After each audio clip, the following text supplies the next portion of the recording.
want to tell one. Dorothy? Boy, this is a no-win situation. But go ahead, Blanche. In 1985, NBC executives thought they had a wholesome show about 4 older women. But behind the scenes, something darker was happening. Scenes were being cut. Footage was being destroyed. One particular moment with Blanche was so shocking that producers ordered it burned. For decades, everyone believed it was gone forever. Then, in 2024, a crew member's secret archive surfaced online. What viewers found wasn't the sweet grandmothers they remembered, and it changed everything people thought they knew about the Golden Girls. It all started in the early 1980s, when Brandon Tartikoff, a top NBC executive, went to visit his elderly aunt in Miami. What he found there wasn't what anyone would expect from TV's idea of old age. Her apartment wasn't silent or sad. Instead, it was alive with gossip, jokes, and quick comebacks between her and her friends. These weren't fragile old women sitting quietly. They were full of attitude, and that image stuck in his head. He returned to NBC with an idea most people would have laughed off. What if there was a sitcom about 4 older women living together, dealing with retirement, money problems, new roommates, and all the unexpected chaos of growing old? Nobody else was doing that. In fact, barely any characters on TV were even over 65. Networks were chasing younger audiences, and only 2% of primetime characters were seniors, even though real-life seniors made up over 12% of the population. But Tartikoff believed in the idea. He called it Miami Nice, as a playful spin on the flashy Miami Vice, which was also his show. People doubted it. They thought no one would watch. The final spark came from something no one expected. During a 1984 NBC promo event, a skit was shown just to entertain TV affiliates. Basically, a fun little scene with older actresses joking around in a retirement home. But the laughs were real. The response was bigger than anyone predicted. That silly little skit planted a seed. When NBC tested the idea with real audiences in early 1985, over 75% rated it excellent. That was unheard of, especially for a show about old ladies. The early drafts were bold. One had a gay butler named Coco who lived with the women. He was actually in the pilot, but got cut afterward because test audiences went wild for Estelle Getty's character,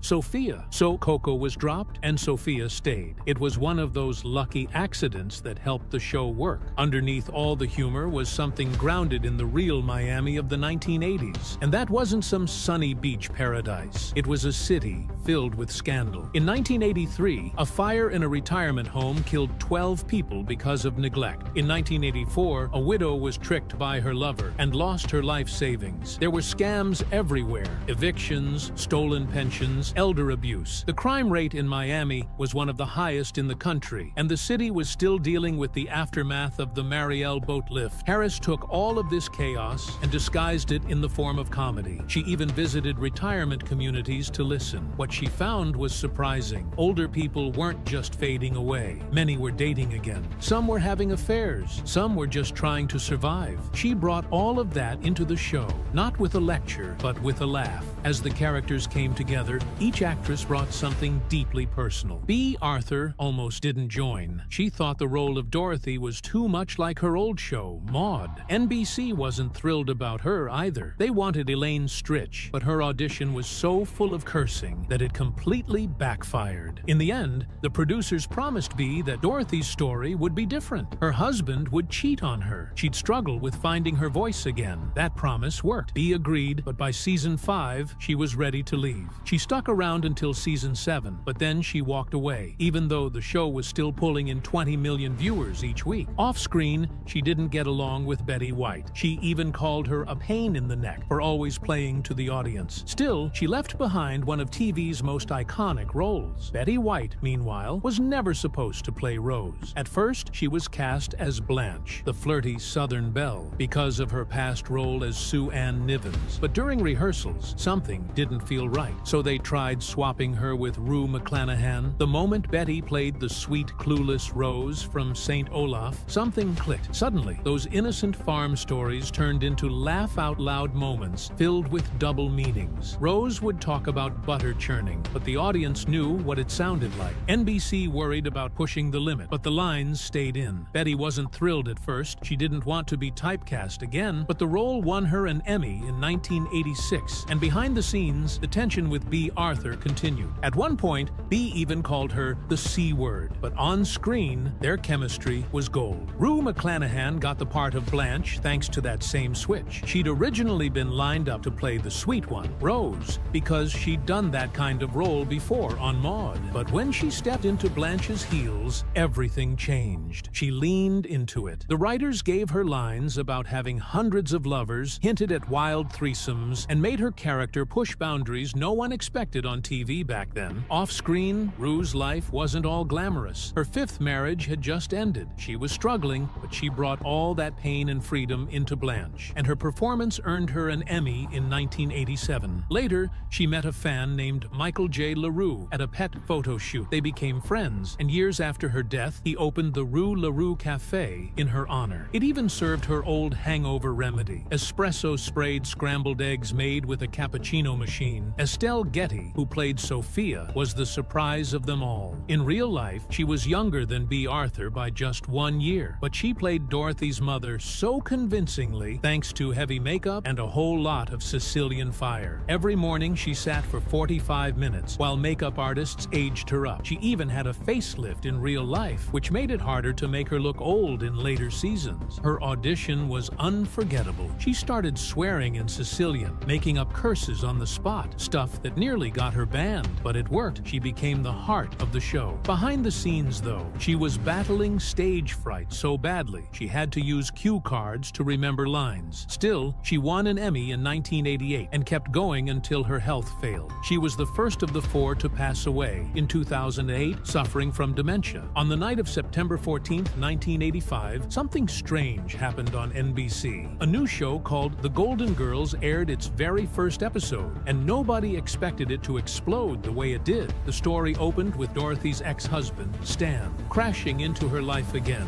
messing up her plans to marry Blanche's uncle. What followed was total chaos. Mistaken identities, surprise visits, and one of the funniest bedroom scenes ever aired on TV. That single episode drew in over 21.5 million homes, grabbing a 25.0 household rating and a 43 share. It didn't just win its time slot, it beat The Cosby Show. And just like that, four older women living together in Miami became the biggest surprise hit on television. But it wasn't just the humor that got people talking. Even before the first episode aired, the show was already making noise. The promos didn't hide anything. They showed Blanche being as flirtatious as ever, hinting at steamy romances, even with younger men, and that didn't sit well with everyone. Some conservative groups were furious. They said it was wrong to show elderly women talking about sex and acting this bold. There were even calls for boycotts, but all that anger, it backfired. The controversy only made more people curious. When the show finally aired, the ratings shot up to 25 million viewers. People couldn't believe a sitcom about women over 50 could feel this fresh and daring. In one of the promos, Blanche openly talks about her past flings and charms a much younger man. That one scene alone sparked outrage and interest. The show didn't back away from touchy subjects, not even in the first few minutes of the pilot. Later, in a 1990 episode, Blanche even defended her love for Confederate symbols, only to be forced to reckon with what those symbols really meant after a friend expressed racist views.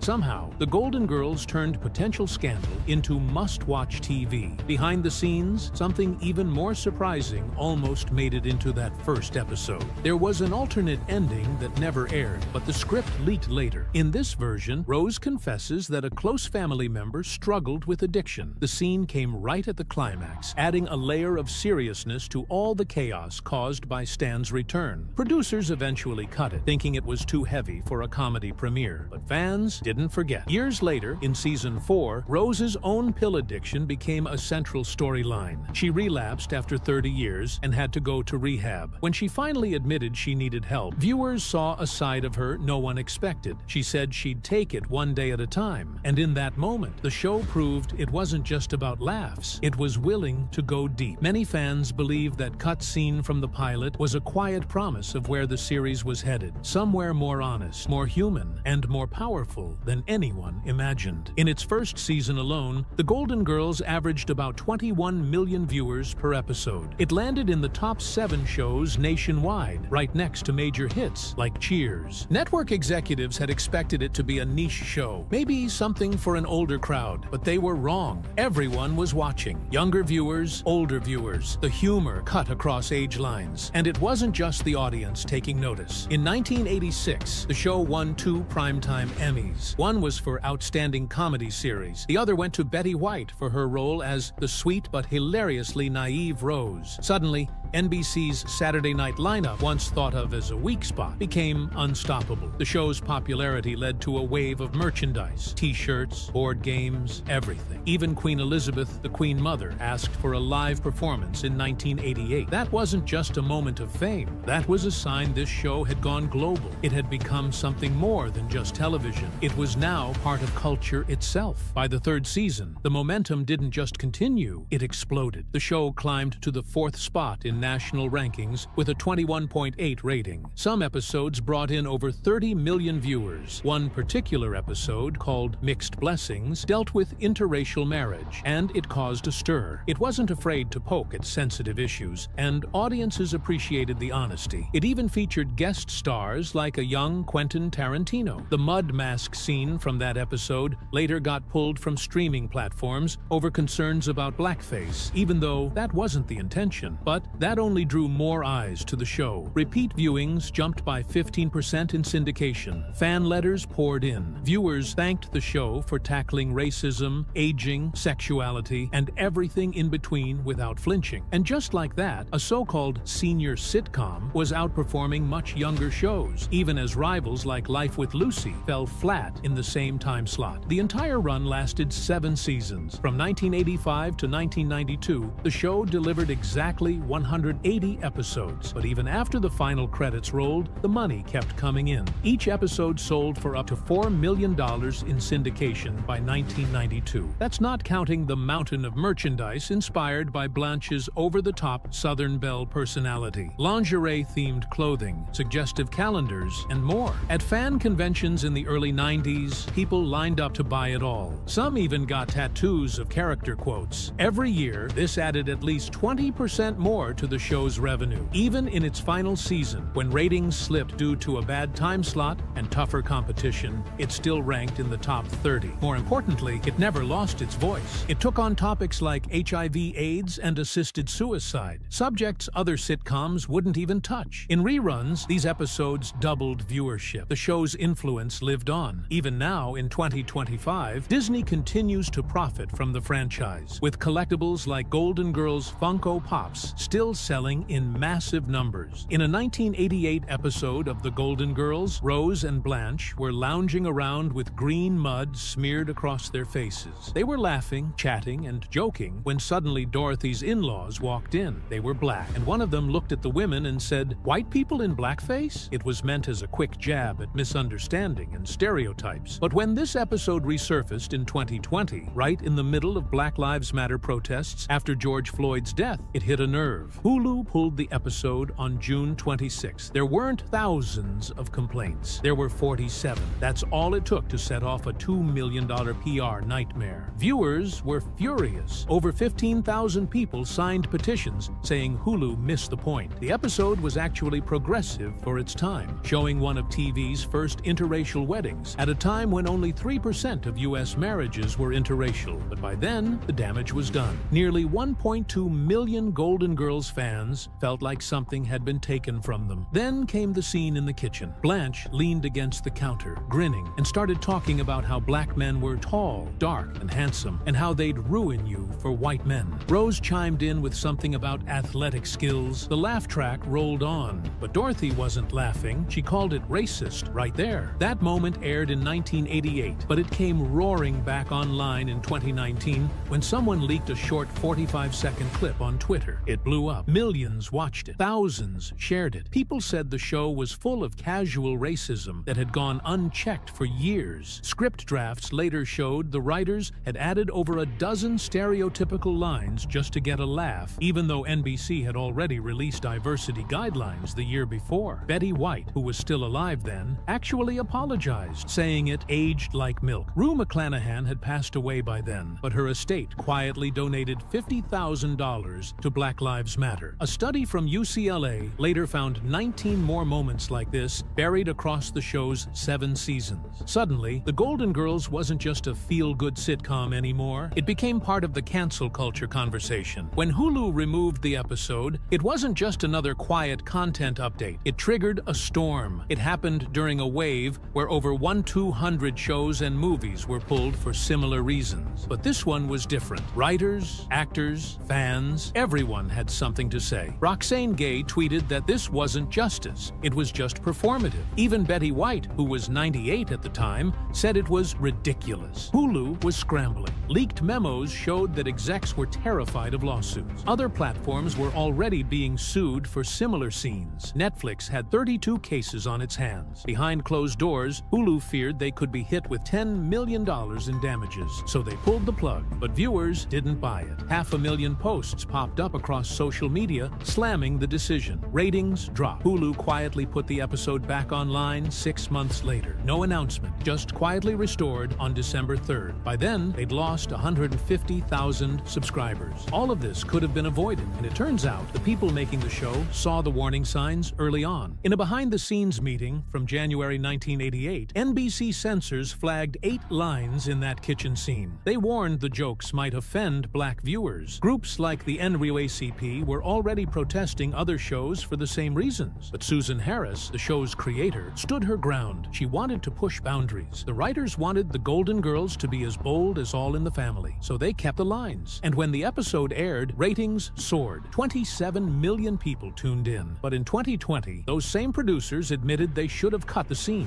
Harris said it outright in an interview. Hindsight is brutal. They donated $100,000 to racial justice causes, trying to make up for what was, in their own words, a mistake. They even looked back at 1988 focus groups. About 15% of black viewers had said the scene felt harmful, and they still ran with it. Things got even more surprising in 2024. A scene that had been buried for nearly 40 years suddenly showed up on Reddit. It was from Season 1. Blanche, in a low, sultry voice, delivered a full-blown seduction monologue that had never aired. It was raw, graphic, shockingly explicit for 1985. Producers had ordered the footage burned, but someone had saved it, and now it was online. It showed Blanche talking about intimate details, too intimate for prime time. Betty White's face in the clip said it all. She looked stunned. The internet was too. Over 50,000 views in 1 week, and everyone asked the same question. How did they get away with writing this? Then came another leak. Same vibe. Blanche again, this time talking about a fictional affair with a politician. The cast started laughing at first. Then their faces changed. Shock took over. It wasn't just risque, it was dangerous. Legal teams had removed it back in 1985, fearing it might mirror real-life political scandals. McClanahan had improvised most of it, drawing gasps from the crew. The entire clip lasted a minute and a half, and it never aired. But once it surfaced online in 2024, people realized how much darker the Golden Girls could have been, if not for censors. By 2025, more deleted scenes started surfacing. This time, the source was confirmed. A former crew member's archive. They had saved the footage for historical reasons. One clip ran nearly 3 minutes, packed with cuts the network had ordered. Blanche described removing her clothes in vivid detail. She referenced Hollywood scandals and dropped names that sounded all too real. NBC had destroyed the original, but a VHS survived. And now, so did the full scene. On YouTube alone, it reached over 46,000 views. Reports revealed that on December 8, 1985, NBC executives had ordered it incinerated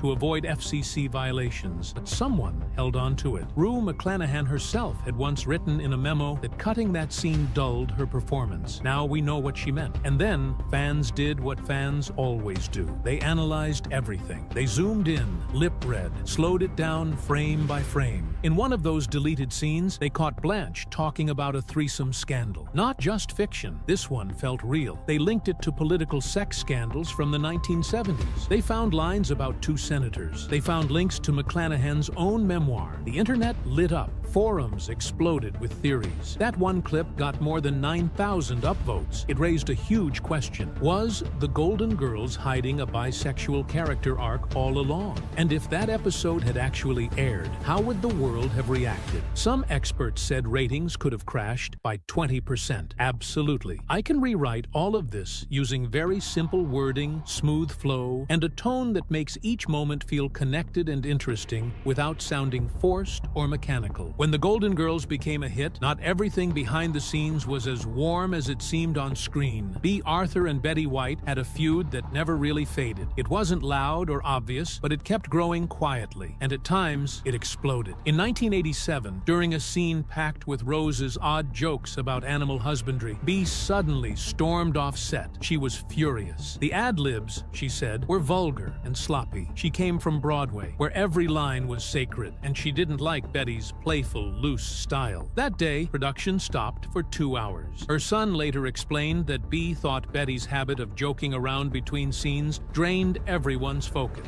Over time, B even started holding on to her script until the last minute, while Betty memorized hers like it was nothing. Deep down, B felt that Betty's game show background made her seem like a less serious actress. They kept filming for years, but that quiet resentment never left. One producer later said the two were so different they wouldn't warm up to each other, even if cremated together. Estelle Getty brought Sophia to life with her sharp tongue, but in real life, she was quietly falling apart. Stage fright haunted her. During one episode in 1989, she forgot her lines over and over again, until she finally broke down in tears. Production shut down for 3 days. Tabloids called it a diva meltdown, but the truth was harder. Estelle had only started acting later in life. She was 62 when she got the role, and had trouble remembering lines from the start. Sometimes, she scribbled them on props like Sophia's purse. In private, the cast began to whisper that her memory problems might be more serious. Years later, doctors confirmed she had Lewy body dementia. Rue McClanahan once said,